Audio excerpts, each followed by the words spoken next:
How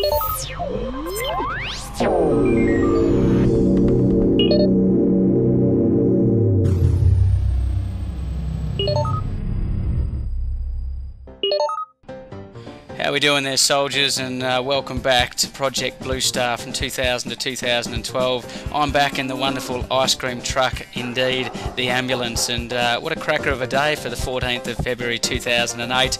I found myself amidst some pretty interesting cases, ranging from a young man who got a fishbone stuck in his throat. We had a young lady who had a syncope episode, be it fainting. We had plenty of cases of cardiac problems, and then got whipped around town doing all sorts of different jobs, from clinic runs to some elderly patients at the Old Timers nursing home who needed some assistance there. But I always need to clear my head straight after work and get back onto the big issues facing the planet, just like the fact that 20% of the world's population is living off 80% of the world's resources, and that's just a small factor in why this planet is copping such a belting from human impact. And anyway, that's a bit of what I'm doing. Let's go say good day to Danny Boy down there in Melbourne, Victoria.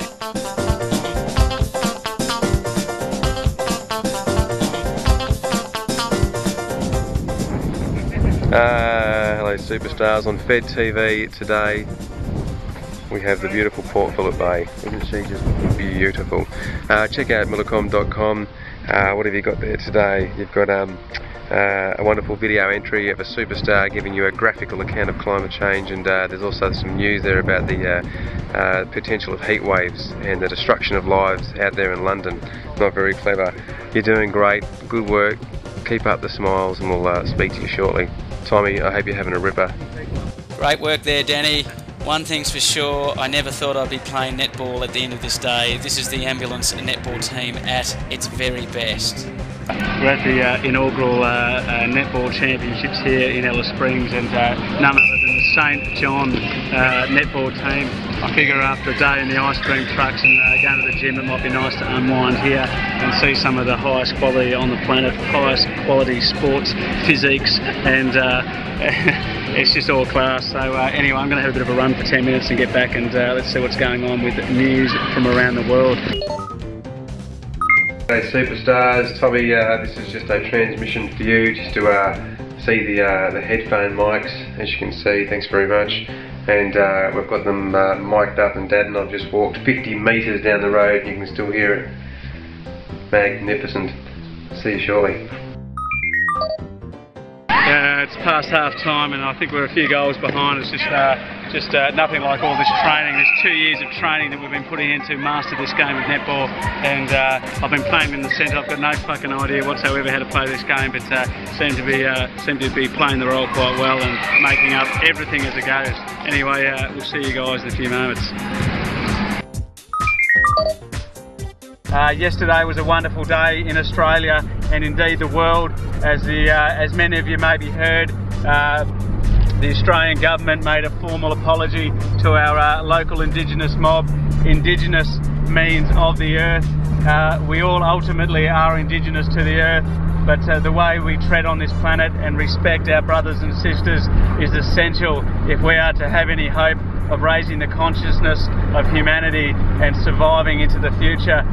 It was a wonderful feeling seeing the Australian government take a step forward and take the initiative, and for the first time our team has seen for a long time, we felt a great deal of respect and pride that governments are at least considering these greater aspects, the consideration of our brothers and sisters, regardless of colour and religion or cultural background.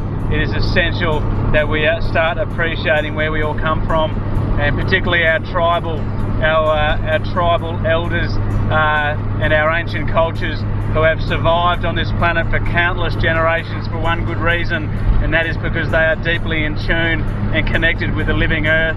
They have knowledge and intelligence which has gone far beyond the Western world, and it is absolutely essential, if we are to survive on this planet, that we get back in touch with our ancient cultures and find out from them firsthand just why and how they became so connected with the mechanisms that guide the air, water, soil and biodiversity on our planet.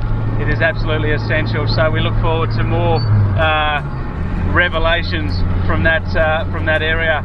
Anyway guys, hope you're all well. We'll catch you in a few moments for some news. You little beauty. Welcome back to Earth Sanctuary World Nature Centre, and let's have a look at some of the planetary news with a climatic variation occurring from around the world on this 14th day of February 2008.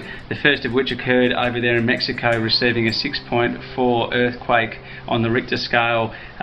Severe rain recorded in New Jersey, the United States. Severe snowstorms recorded in the Atlantic, Canada.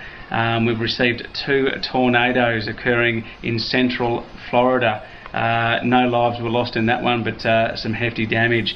A volcano in the Negros Islands in the Philippines is now being brought up to a level 1 category, and concern has been raised on an imminent eruption. Lots of volcanic activity occurring now in the Philippines. It's a major part of the Pacific Ring of Fire.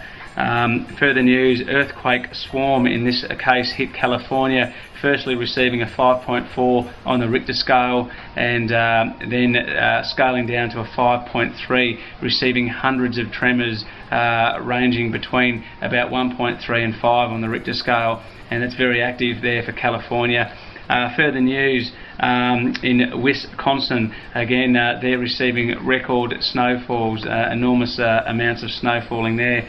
And finally, let's look at planetary news. At this point in time, we have the moon at what is called perigee, which means it's closest to the planet Earth, approximately 370,000 kilometres away. It ranges between about 400,000 and 350,000 kilometres, which is enormous distance for something a quarter of the size of planet Earth.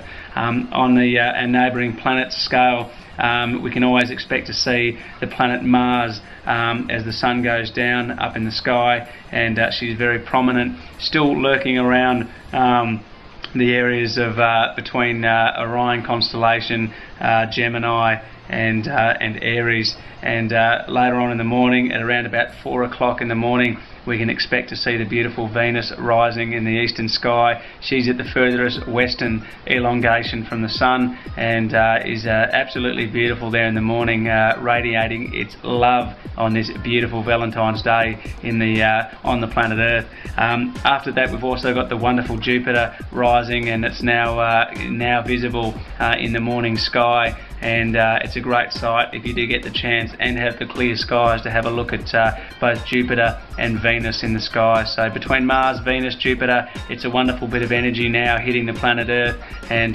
Mars is the impatient teacher that thrusts us to make and take action in these times. So those energies are indeed evident on the planet. Just yesterday, seen some wonderful information coming from the Australian government in an apology to the Indigenous people of Australia, and also evidence from the United States, seen some wonderful campaigning there, and hopefully some change on the horizon in relation to the political campaigns going there at the moment. It'd be lovely to see possibly even a joining to the Kyoto Protocol. Wouldn't that be wonderful for the United States to seal up the Western uniting front for climate change, that the United States signs the Kyoto Protocol? Wouldn't that be wonderful? Anyway guys, we're going to sign out on this 14th day. They do call it Valentine's Day. I'd like to think every day on the planet is Valentine's Day, and it is a day guided by love. Love is the answer. It always has been, and hope wherever you are, you're surrounded by it, or at least can emanate your own auric energies to help the energies of love do its thing. Hope you guys are well. We'll speak to you later on tomorrow, and keep looking at millicom.com for further details on this news, and for ways in which you yourself can take action on bringing balance and harmony to your neck of the woods. Take care guys, see you on Federation TV in a few moments. Ciao.